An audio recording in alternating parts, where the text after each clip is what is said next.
지금 명태균, 김건희 게이트로 대한민국이 떠들썩한데요.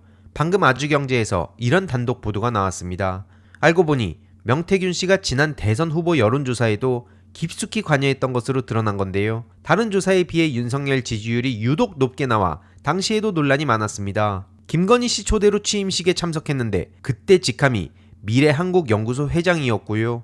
미래한국연구소는 이미 잘 알려진 P&R 리서치와 함께 영남 의원, 기초단체장 여론조사까지 해왔다 합니다. 양자 대결에서도 이재명 당시 후보를 상대로 항상 앞선다는 결과가 나왔다는 점이나 김건희 씨 문제가 공론화됐음에도 윤석열 후보 지지율이 계속 타 후보를 앞서는 점을 봤을 때 이게 여론 조작이 아니면 뭡니까? 심지어 김영선, 김해갑 출마 속보 기사도 명태균 요청으로 발행됐다는 단독까지 나왔네요. 쉽게 말해 명태균 씨가 김영선 지역구 변경 출마 사실을 지역 언론에 부탁해 기사로 만든 게 드러난 겁니다. 최근 뉴스토마토 녹취에서 드러났던 김영선 컷오프야, 여사가 직접 전화 왔어. 그러니까 빨리 기사, 빨리 내갖고 확인하고 그 기사를 여사한테 줘야 돼요. 라는 내용과 직접적으로 연결되는 것 같습니다. 결국 김건희 씨도 깊이 연관됐다고 볼 수밖에 없는 상황이라 보고요. 이런 심각한 상황에 이재명 후보는 지역을 돌며 재보궐선거에도 힘을 싣고 있습니다.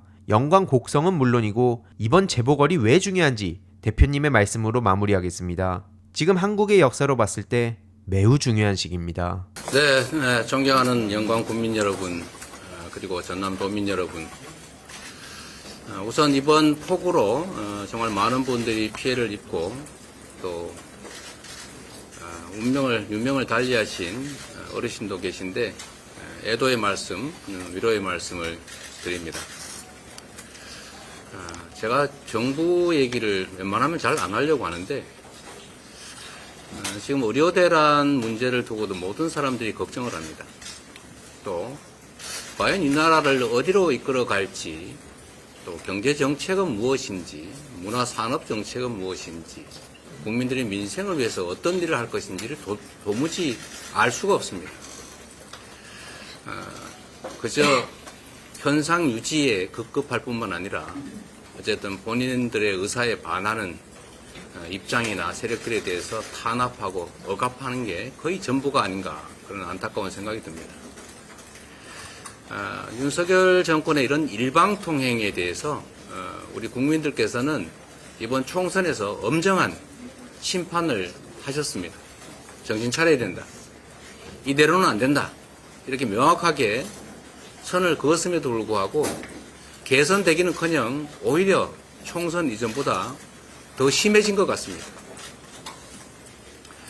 정권이란 그들이 하늘로부터 받은 것이 아니라 우리 국민들이 잠시 맡긴 것입니다.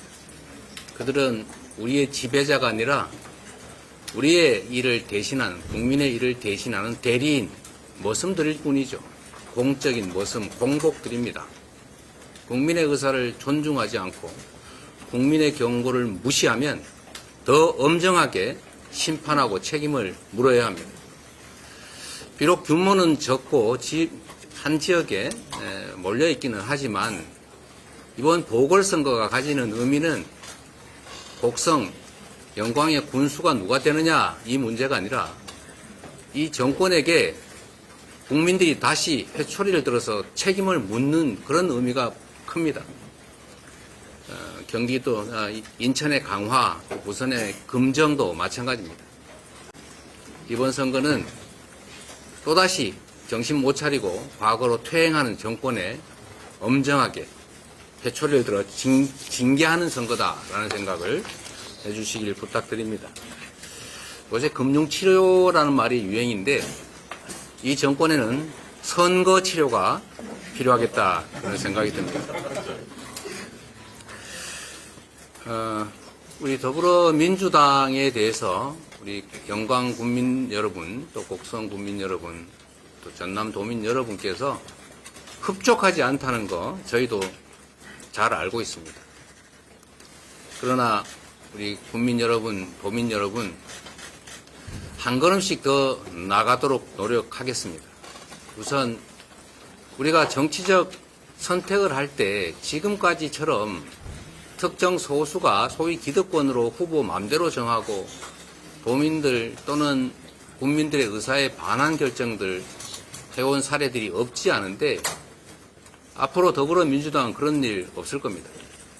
그리고 이번 보궐선거도 보통 재보궐선거는 중앙당이든 도당이든 일방적으로 후보 전략공천하는 게 통상적인데 하여튼 더불어민주당 우리 지도부로서는 우리 국민들의 의사를 최대한 존중해서 국민들의 뜻에 맞는 후보를 선택하기 위해서 노력했습니다. 근데 안타깝게도 일부 후보는 경쟁 자체가 싫다. 내가 후보가 될 가능성이 적다. 이렇게 생각해서인지는 몰라도 이 경쟁 체제를 벗어났습니다. 이런 식으로 하면 민주주의가 정착될 수가 없습니다. 이 점에 대해서도 우리 국민들께서 판단을 좀 해주십사 부탁드립니다. 민주주의란 내 뜻을 일방적으로 관철할 수 있는 게 아닙니다. 각자가 원하는 바가 있고 입장이 있겠지만 서로 합리적인 룰 안에서 경쟁하고 그 경쟁의 결과를 수용하고 받아들이는 것, 그게 다음에 또 다른 선택을 가능하게 하는 민주주의 시스템 아니겠습니까? 그 시스템을 존중해 준 문화, 이 민주주의에 대한 존중이 꼭 필요하다 이 말씀을 드리고 이 점에 대해서 우리 국민들께서 판단해 주시기를 부탁드립니다. 또 한 가지 이런 말씀을 하나 꼭 드리고 싶습니다. 제가 얼마 전에 이런 지적을 받은 일이 있어요. 이재명을 포함한 더불어민주당이 장기 집권하면서 도대체 한 게 뭐냐, 보수 정당과 다른 게 뭐냐, 그걸 보여줬냐 이렇게 말씀을 하시길래 제가 아니 우리가 아무리 생각해도 3번밖에 집권을 안 했는데 무슨 장기 집권이냐 이렇게 했더니 특정 지역에서는 당신들이 사실상 장기 집권하고 있지 않냐. 그런데 그 지역의 정치가 다른 보수 정당이 영구 지배하고 있는 지역의 정치와 다르다는 것을 당신들이 보여줬냐? 이렇게 물어서 제가 갑자기 숨이 콱 막혔던 기억이 있습니다. 그 지적이 맞지요. 더불어민주당이 장기적으로 지역의 권력을 가졌으면 사실 다른 걸 보여줬어야 됩니다. 기초단체장, 광역단체장을 장기적으로 우리가 계속 가져왔더라면 그러지 않은 다른 지역보다 다른 걸 분명하게 확실히 보여드렸어야 되는데 약간의 차이는 있었겠지만 큰 차이를 보여드리지 못한 것도 사실인 것 같습니다. 저희가 반성해야 될 부분이죠. 저도 경기도나 수도권에서는 경쟁이 치열하다 보니까 단체장들이 정말로 열심히 해서 좀 색다르다는 걸 보여드렸던 것 같습니다.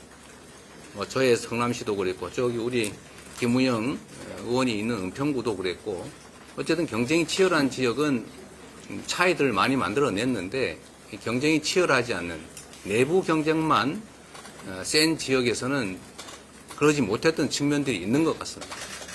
그런데 이제는 달라져야지요.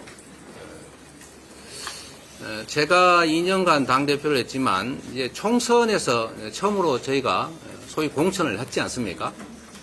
그 결과로 거의 대부분 지역에서 총선에 대한 후보 선택권을 지역 주민들에게 돌려드렸습니다.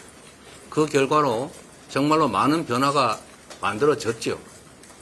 전남도 그렇고 광주도 그렇고 전북도 그렇고 많은 변화들이 있었습니다. 100% 만족할 수준은 아니겠지만 그럼에도 불구하고 우리 지역 주권자들의 선택들이 많이 반영됐다. 그래서 더불어민주당 조금 더 나아졌다라는 생각 하실 것 같습니다. 그리고 전체적으로 보면 지금 현재 더불어민주당이 전 국민의 선택을 압도적으로 받은 제1야당으로서 잘 싸우고 있지 않습니까? 박수도 안 쳐주세요.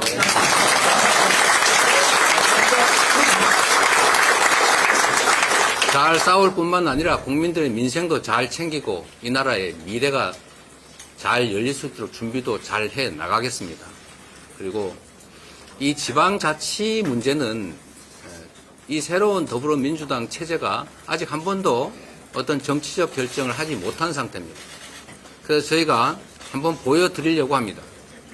비록 규모는 작지만 우리가 새롭게 이번에 선택해서 내보낸 후보들이 우리 조상래 후보, 장세일 후보, 영광과 곡성에서 완전히 다른 지방자치를 한번 보여드릴 생각입니다. 자신 있죠? 재미있게 보셨다면 구독과 멤버십 부탁드립니다. 특히 멤버십 희동이님들께 정말 감사드린다는 점 다시 한번 말씀드리고요. 주위에도 널리 공유 부탁드리겠습니다.